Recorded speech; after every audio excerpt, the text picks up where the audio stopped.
Survey question branching is a great feature to use when you're asking certain questions that only apply to a subset of your participants. In this video, we'll walk through a basic example of how to set up survey question branching. A great place to start before you even click the Create button to begin building your survey is to map out the questions you want to ask and any rules about who you want to answer each question. In this example, we have two questions that a school district might ask their participants.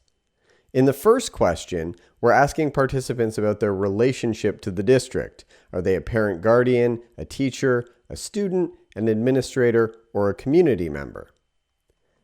The second question asks about grade level, which does not apply to administrators or community members, so we've indicated that we only want to show this question to people who selected parent guardian, teacher, or student for the first question. Now we can open our ThoughtExchange window, click the Create button, and begin building our survey. I'll quickly fill in a title and an objective before moving to the second step where we'll create our survey questions. I'll be adding these questions from templates that exist in this workspace, but you can also enter them manually. A quick note about these questions is that they're both checkbox style questions that allow participants to select more than one response. That will become important later when we begin to build our survey logic. Once I've added my questions, I can click the settings icon here in the top right corner and navigate to the survey question branching tool to begin to apply my survey logic. We can see here that the default settings for each question are to show the question with no rules about who sees it. That's perfect for our first question because we want everyone to respond to it, so we can leave that question as is. For our second question, we'll need to make a few quick changes to ensure that only parent guardians, teachers, and students respond to it. To do that, we'll add some quick rules. You can think of these rules as if statements.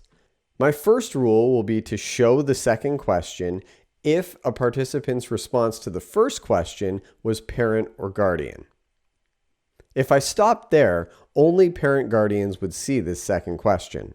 That isn't what we want, so I'll add two more rules that are functionally the same to show the first question if the participant selected teacher or if they selected student in response to that first question.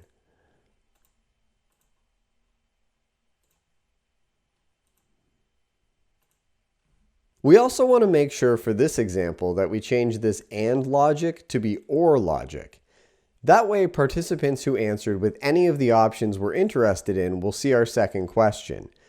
If we had a question that only applied to people who were, say, both parents and teachers, that would be a good place of when to use AND logic. You can also apply this logic across answers to separate survey questions. We also could have done this the other way and opted to hide the survey question if participants had selected administrators or community members. But this is where the question type comes into play. Since our first question is a checkbox style question, a participant could have selected both parent guardian and administrator, for example. If we had chosen to hide our second question for administrators and community members, this person would not have seen it since one of their selections triggered the rule. By choosing to show the second question instead, we ensure a person selecting any of the responses we're interested in sees and responds to the second question. Once we're finished setting up our survey branching logic, we simply click the Apply button to save our changes. We can now close the settings menu to return to our main survey creation screen. At this point, it's a good idea to open preview mode to make sure that the survey is working for participants as we intended it to. Here we'll navigate to our survey questions.